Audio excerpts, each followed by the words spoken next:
98 and 59 roll with complimentary plays here on the video report over the past 77 days after hitting 2 out of 3 yesterday as I gave you winners on California at Washington, Toledo at home against Arkansas State, and then failed with Arizona at home against UCLA. Today, 2 more complimentary plays as I'm going to take a look at the Steelers, Rams, Vikings, Chargers games, plus my thoughts on the games between the Saints, Panthers, and the Bengals, Ravens, all coming up in just a moment. Before we move forward to the NFL, just a quick thought watching the late games last night. In college football, the Pac-12 contests, coming into the season, everybody said, the Pac-12 was rivaling the SEC as the top conference in college football. I'll tell you what, half the teams in the Pac-12, yeah, they can score points, but none of them have any defense. I mean, it is amazing to me that the 2 teams in Arizona, University of Arizona, Arizona State, neither one of those teams can play any defense. My God, if UCLA, matter of fact, I think UCLA just scored again last night against Rich Rodriguez's team. How these clubs can have such offensive firepower and then aren't able to field any type of defense, even a competent defense, is beyond me. UCLA looked like gangbusters last night, and yet this was a team that struggled and had to rally from a double-digit deficit in the fourth quarter to win its previous game at home against BYU, so go figure. And you saw what happened with BYU yesterday when they went to the Big House and took on Michigan and was annihilated there. And then you look at this USC team, well, my God, they lost outright as a 9.5-point home favorite to Stanford, right? Stanford against Oregon State yesterday? Yeah, Stanford won the game, or actually on Friday night, but Oregon State was still driving the ball nonstop in that contest. Then you look at Oregon. Oh my gosh. They're probably hoping that the Eagles start the season 0-5 so Chip Kelly will think about returning to Eugene. How do they lose 62-20 to Utah? I mean, Utah has been the most consistent and best team in the Pac-12 so far this season, other than California. And yeah, California did improve to 4-0 yesterday and did win at Washington, snapping a 5-game series losing streak. But still, the Golden Bears can't play any defense. They do have an NFL quality quarterback, that's for damn sure. But still, the Pac-12, oh my gosh. But I will say, UCLA was pretty darn impressive last night offensively. Now, again, I wonder why they couldn't get that job done at home against BYU, which tells me perhaps they looked so effective last night because once more, they were playing a porous defense in the Arizona Wildcats. Now, let's talk a little football. Everybody this week has been focusing on the fact that, the 0-2 teams, supposed Super Bowl contenders like the Eagles, the Colts, and the Ravens, only 3 teams since 1990 have made the playoffs after starting 0-3. Only one of the 7 teams last year after an 0-2 start made the postseason, and that was the Colts. But listen, that doesn't matter in what we are talking about, which is how do you make money gambling? All we care about is whether or not you can cover the spread. And going into today's contest, the underdogs and the favorites through the first 2 weeks and the Thursday night game when the Giants beat the Redskins, they are tied, dead even. 16 wins, 16 losses, and 1 push against the spread. Now, as I've been pointing out to you here through the season, and something I'm going to track as the season goes on, 15 of those 16 underdogs have won the damn game outright, which again, as I told you, if you're making one single play and you're in love with an underdog, it kind of makes you wonder about my theory, which I've offered up to you, that if the take-back price on the money line is worth it, it may be worth making a smaller wager on that dog to win the game outright on the money line. Because again, 16 dogs have covered, 16 favorites have covered, 15 of those 16 dogs have won the game outright. So let's start talking about the complimentary plays here in just a moment. I'm going to give you again, the first play is going to be on Pittsburgh and St. Louis, the next one on Minnesota, San Diego. Let's discuss a couple of handicappers here and some big promotions going today. You know, guys, as I've subscribed to over all my years in this business, you don't have to spend big money to make big money. I'm going to prove it to you again today. The guy who has the biggest play on the board, the 4th time in this week, he's had a monster play on the board in 5 days, and you're going to get it as the half-price play of the day. I'm speaking of Brad Wilton. Today, biggest NFL play ever since he has joined this site right before the Super Bowl in 2013. 150 dime winner, number 9 out of 11, the San Diego, Minnesota game. It's a half-price play of the day by using coupon code 150 dimes. That's 150 DIMES, no space between the number and the word. just as strong as his 150 dime college winner yesterday when Ohio, a 10-point favorite, only lost by 3 at Minnesota. Just as strong as his 150 dime winner on Thursday night with the Giants taking care of business against the Redskins. You got both of those plays for half price, just like his ultra rare first ever 200 dime baseball release. 209 baseball winner number 6 out of 7, actually, that was on Wednesday night with the Pirates, $1.25 money line dog at Colorado. You got them all for half price. Same thing goes today from the Handicapper, who has made $10 bettors over $17,300 over the past 2 months. And again, that coupon code is 150 dimes to get it for half price, 150 DIMES. Chris Jordan, one of the original members here, a charter member of these sites over 12 years ago, a guy that I have known since, since the late 80s, has been in the business just about as long as I have, actually.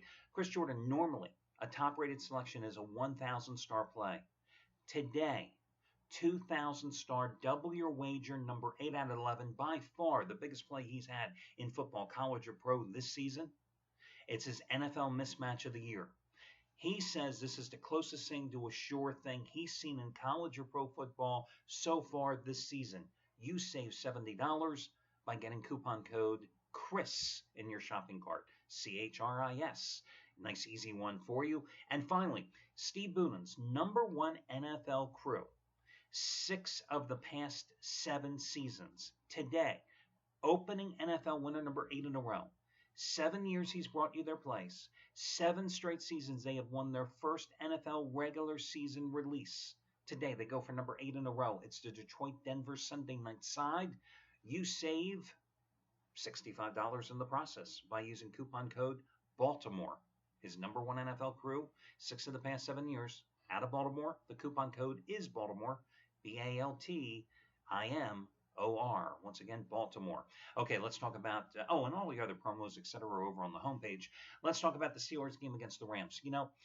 I look at how the Steelers rebounded from the Week 1 loss at New England 28-21 and really hammered San Francisco last Sunday at home 43-18. Now, the 49ers were at a decided disadvantage. They were playing on a short week. They were traveling cross-country. They were playing a game which really started for them, their body clocks, at 10 o'clock in the morning Pacific time, and it showed.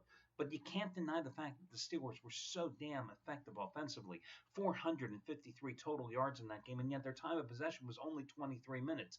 And coming into Week 3's action, they are the #1 offense in the NFL, averaging 458 yards per game and 64 total points scored. And that is without the services of Le'Veon Bell. How important is he to the offense? Well, he led the AFC in rushing last year with 1,361 yards. He was also a dynamic player in terms of the pass routes that he was running out of the backfield. 83 catches for 854 yards. The offensive coordinator for the Steelers, Todd Haley, has to be absolutely ecstatic because not only does he get Bell back, but the guy that has been filling in for Bell the past 2 weeks, former Carolina star D'Angelo Williams, how effective has he been? 41 carries, 205 yards in the first 2 games. That just means Ben Roethlisberger has more weaponry at his disposal and makes him so much more dangerous. Now, the Rams defense, giving up 28 points a game. Lucky to come back and win in overtime in their season opener against Seattle, thanks to the bonehead onside kick by Pete Carroll to start overtime. And then last week, go to Washington, absolutely dominated in that game as the Redskins win it 24-10. 3rd worst rushing defense in the league coming into week number 3. They couldn't stop the rookie Matt Jones of the Redskins last week as he ran for 123 yards on 19 carries. Redskins gained 187 yards on the ground last week. Well, what are the Steelers going to do with the 1-2 punch of Bell and Williams? That's why I like Pittsburgh. I don't think this is a trap line with Pittsburgh caught looking ahead to any AFC North action. I just think that this is a wrong price line. Love the Steelers in this game. Next game, Minnesota and San Diego. The Chargers, 2nd straight week, playing an early kickoff game. Now, last week, of course, they were at Cincinnati, a game that started at 10 o'clock their time, body clock-wise. Well, now they're in Minnesota today, playing a game that starts at 11 o'clock time-wise for them. Um, I think this is a tough spot for the Chargers. I look back at the Chargers and I see a team that really has only played one good half so far this season.